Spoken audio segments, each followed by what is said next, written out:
केंद्र सरकार ने आम जनता को बड़ी राहत देते हुए पेट्रोल डीजल के दामों में 2 रुपए प्रति लीटर की कटौती कर दी है। घटे हुए दाम देश भर में आज सुबह 6 बजे से लागू हो गए हैं। सरकार के इस फैसले के बाद देश के सभी राज्यों में पेट्रोल डीजल के दाम कम हो गए हैं। आपको ये भी बता दें कि केंद्र सरकार के फैसले से पहले राजस्थान सरकार ने पेट्रोल डीजल के दाम पर वैट 4% कम करने का ऐलान किया था।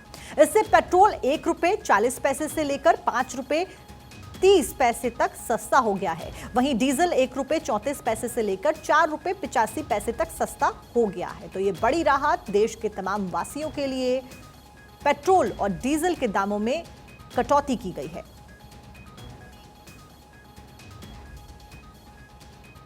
देश भर में पेट्रोल डीजल के दामों में 2 रुपए तक की कटौती की गई है और ऐसा ही फैसला राजस्थान में भी हुआ। राजस्थान सरकार ने पेट्रोल डीजल पर लगने वाले वैट को 2% तक कम किया है और हर जिले में पेट्रोल की कीमत अब एक समान रहेगी, यानी कि जेब पर जो रुपया खर्च होता था उसमें गिरावट होगी। और ऐसे में क्या प्रतिक्रिया है लोगों की, आइए जानते हैं। देखिएगा, पेट्रोल भराने के लिए लगातार जो लोग पहुंच रहे हैं उनसे हम बातचीत करेंगे। थोड़ा उस तरफ हमें चलना होगा क्योंकि पेट्रोल भराने के लिए पहुंचे हैं।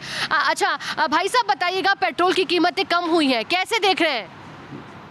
बहुत बढ़िया, गवर्नमेंट का सही डिसीजन है। कम होनी चाहिए थी और राज्यों में ज़्यादा थी, अपने कम हो गई तो अच्छी बात है। और कम होनी चाहिए, 10-15 रुपये और कम होनी चाहिए। 80 रुपये और लगभग पेट्रोल कीमत होनी चाहिए।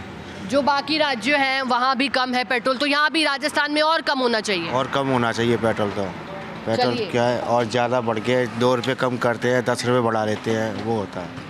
चलिए, तो लोग खुश हैं इस फैसले से, लेकिन कहना है कि कीमतें तो कम हुई हैं, राहत तो मिलेगी, चाहे 2 रुपए की मिले चाहे 3 की मिले, लेकिन कह रहे हैं कि कुछ और अगर कमी हो जाए तो फिर क्या कहने, सोने पर सुहागा हो जाएगा, क्योंकि बाकी राज्यों से तुलना कर रहे हैं। देखिएगा, लोग जागरूक हैं और बाकी राज्यों में जब पेट्रोल डीजलों की कीमत को देखते हैं तो थोड़ा सा आघात पहुँचता है, थोड़ा सा बुरा लगता है जब पेट्रोल भरवाते हैं और बाकी राज्यों में कम पेट्रोल के दाम है, डीजल के दाम है और यहाँ ज़्यादा मिलते हैं। तो फिर देखिए, सरकार ने फैसला लिया है और इस फैसले का असर क्या रहता है आने वाले दिनों में, और भी क्या राहत देने वाले फैसले सरकार लेती है, ये तो आने वाला वक्त ही बताएगा।